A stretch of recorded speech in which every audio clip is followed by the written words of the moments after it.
ఇక ఈడో కథ, ఒక్కొక్కలది ఒక్కొక్క కథ. మీకు దండం పెడతాము సారు, మా భూములు బలవంతంగా గుంజుకోకూర్రి.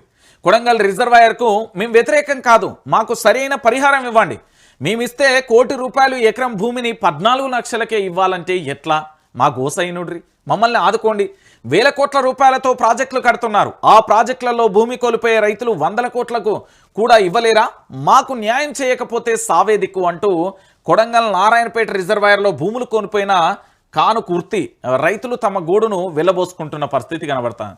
వీళ్ళు ఏమంటున్నారు అంటే, ఒకసారి మీరు అందరూ ఆలోచించాల్సింది ఏంటంటే, ఇప్పుడు రైతన్న అనే వ్యక్తి భూమిని పంట పండించుకుంటాడు. అది నష్టం వచ్చినా లాభం వచ్చినా, ఈ సంవత్సరం వరి పంట వేసిండు, నష్టమే వచ్చింది. కానీ మళ్ళీ వచ్చే సంవత్సరం కూడా వరి పంట వేస్తారు. అయ్యో నష్టం వచ్చింది కదా, ఇక నేను చేయను పారిపోతా అన్నాడు.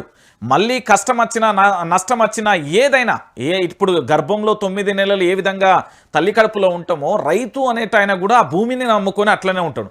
సావైనా బతుకైనా భూమితోనే ముడిపడి ఉంటుంది. అంత బంధం ఉంటుంది రైతుకు ఆ భూమికి. అలాంటి భూమి ఇప్పుడు ప్రస్తుతం ఉన్న మార్కెట్లో ఎకరం ₹1,00,00,000 పోతుంది. ఈ నారాయణపేట రిజర్వాయర్ కాడ ₹1,00,00,000 పోయే భూమిని 14 లక్షలకి అంటే ఇదేమన్నా న్యాయమేనా? 14 లక్షలకు ఎవరన్నా ఇస్తారా? ఒకసారి మీరు అందరూ కూడా ఆలోచించాలి దయచేసి. 14 లక్షల రూపాయలు ఇవ్వమంటే పరిహారం చక్కగా అడుగుతారు. వాళ్ళు ఏం అడుగుతలేరు. మీరు ఆ రిజర్వాయర్ కట్టుర్రి, మంచిగా చేస్తాలు చెయ్యిర్రి. కానీ ₹1,00,00,000 భూమి 14 లక్షలకి అంటే మేము ఎట్లిస్తాం సారు, జర ఆలోచించుర్రి అని చెప్తున్నారు. అక్కడ వాళ్ళ భూమిని నమ్ముకున్నారు. వాళ్ళ భూమి మొత్తం కూడా కోల్పోతామంటే ఎట్లా? ఒకసారి మీరు అందరూ కూడా ఆలోచించాలి. బలవంతంగా లాక్కోకండి, దండం పెడతాం. వేల కోట్లతో ప్రాజెక్టు కడుతున్నారు. మా భూములకు సరిపడా పరిహారం ఇవ్వలేరా? 14 లక్షలకే ఎకరం ఇవ్వాలని బెదిరిపిస్తే ఎట్లా?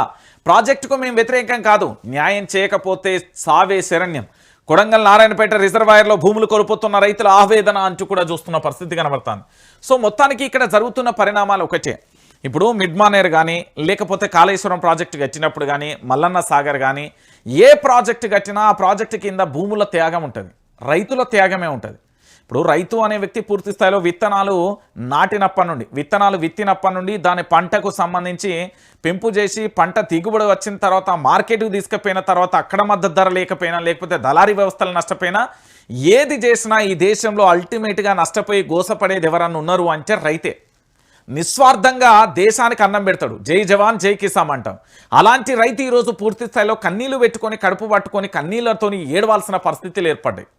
అదే అయిపోయింది తెలంగాణ రాష్ట్ర వ్యాప్తంగా జరుగుతున్న పరిస్థితి. ఇంకేమున్నది? ఏం లేని పరిస్థితి కనబడుతుంది. ఇక